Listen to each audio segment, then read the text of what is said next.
to R&R, where bad meat from the past needs a beating. Summer, why not we rip off on one of the really bad summer blockbusters? You know, those mediocre action films that they overhype, like, oh, it's gonna be super cool. And now, basically, it's easily forgotten. And one thing I know about, and one film I know about, Rain of Fire. No. Rain of Fire! Not that country song by Johnny Cash where they go, and I was down through a burning ring of fire, and it down, flames went higher. Sorry if I mangled the lyrics there, but it goes something like that, but that's not what this movie is about. It's about dragons taking over the world. You heard me. Ooh, I so have a fetish for giant flocking birds. Let's do this with dragons next. Now, why would they let a kid enter a construction site that's closed off? Should he be wearing a protective headgear? And one of the workers who's drilling through the wall actually discovers a big cavern system without even causing a cave collapse. Quinn, and what brings you to the asshole of the world? You're passing through it. What's that make you? I want you to go in there because there could be an Al Gore fabled man-bear pig hiding in there. And the young boy, who in the movie is named Quinn, but hey, walks in and discovers a new cave system that didn't get the strangest damage from that drill earlier, as I said before. And there happens to be a dragon inside. And how the fuck did a dragon get there if no one has even set foot in there? Or any creature has? But it turns out that the dragon he's awoken is really pissed off. Sprays fire across the cave. Mom and the son then escape the elevator as a dragon climbs up and ends up clawing at the elevator as they escape the blazing inferno. Okay, wait. If they were able to escape the fire, how did she only die and not him? Was the cave crushed or anything? It doesn't look like it. And I'm not sure if the claws are really that long to stab them. Even then, we couldn't believe they were real. Ancient man had made them into myths, but nature had made something far more terrible. Too late, our scientists discovered their true identity. A species which had burned the dinosaurs to dust, whose ash had brought on ice ages. All this happened to take place in the year 2010! Really? I remember that year. I knew what was coming. But there certainly wasn't going to be any dragon attacks, right? I mean, how stupid are you, directors? Why the hell do these apocalyptic movies take place at least 10-20 years from when they first come out? Is this a tool to be used by doomsday cults to prepare stupid people for the rapture? I'm not kidding. Almost a quarter of America believes that the world is going to end in their lifetime. I'm not kidding, look it up. There's polls showing how stupid we've become. And part of the blame is by movies like this, and they think it's real. Which is why I'm taking them on like I am right now. And wait a minute, even the military could not obliterate these things. I mean, that's no excuse. FYI, we have drones that could help. I mean, do these dragons come from the planet Krypton or what? I mean, where did the dragons come from? Why have they been hiding for all these years to finally take over the world? Did they really ride on a meteor that killed off the dinosaurs or something? What? How? Why? So 10 years later, after civilization has been destroyed by worldwide dragon attacks, survivors are forced to live in castle-like bunkers. And Quinn is now an adult played by Christian Bale.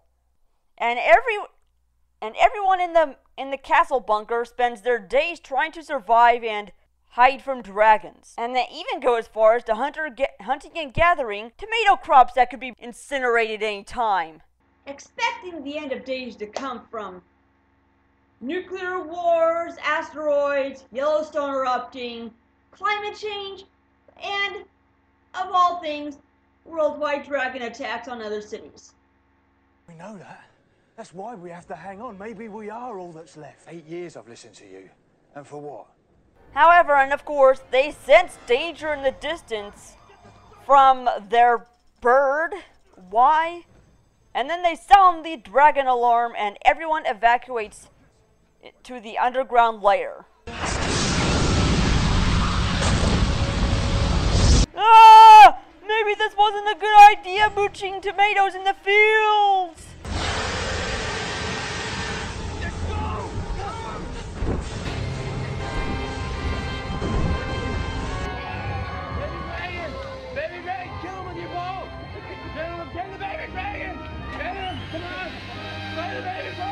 And then after killing the one dragon, they party! Yes, even though there could be another attack any moment now.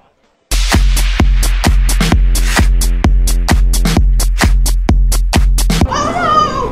We're being attacked!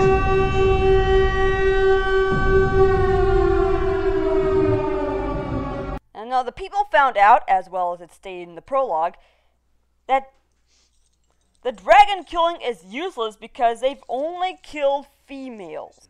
I mean, have they lifted up their skirts? How do they know? And you will not believe how stupid this theory they come up with is. We figure they're like fish. The females spawn the eggs. One male passes over and fertilizes thousands. See what she said, Gwen? One male. That's why we never see any others, because there's only one. And we tracked the epidemiology of these things and we found out where they're from, and that is why we're here. We kill the male. We kill the species. Could it be that they asexually reproduce? Yet there's no signs of inbreeding.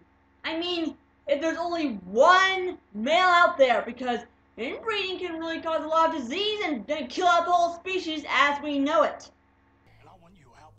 And how do they know that there's only one male dragon out there when it was the job of the entire intelligence programs of every military on Earth to have figured this out better than they can in a borderline post-apocalyptic medieval society?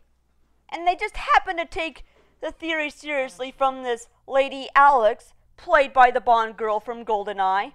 Who created them and what? And if they were spending all that time underground in the cavern, how are they able to make more? How are they able to reproduce? What do they eat? Do they eat rocks like the ones in My Little Pony do? They have a mind, a heart, and a liver. You take out one of these, you bring down the beast. And they just venture to London where all this started, where it was really Quentin's fault that he unleashed dragons across the globe. He knows we're here. And you know what? They find the male dragon, and it works! Out of all the theories that could have been there, hers had to be the one that actually worked.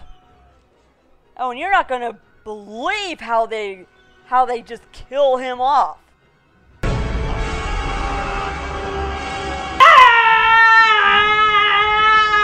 My blade is better than all the modern weapons in the world!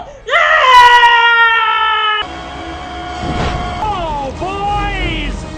I'm back!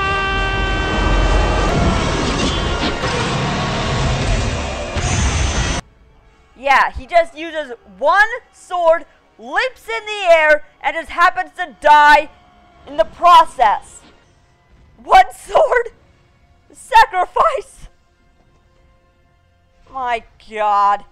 This movie fails on every end. I mean, who came up with the idea of a dystopian future being obliterated by flying medieval dragons? And how stupid the global governments are? I mean, are they like kaiju from Pacific Rim? I mean, at least that worked because it came from another planet. But the dragons were there all along, and they never explain why. I mean, a lot of it was just hyped. I mean, this is one of these films, and this is one of these summer blockbusters that were just hyped up because it's all so cool looking. Look at the fire, and just completely forgotten about. To make a post-apocalyptic day mixed with medieval dragons. That basically says we're not even gonna have the weapon power to defeat them. You don't even need to use nuclear weapons, you idiot filmmakers. There's bad acting, of course. There's bad acting, like, oh my god, look at this! The same cliche, oh my god, look at this! The same cliches we see over and over again in these type of movies! God! I fell into a ring of fire. I fell into a burning ring of fire. Went down, down, down, and the flames went higher. And it burns, that ring of fire, that ring of fire. Take out one of these, you bring down the beast.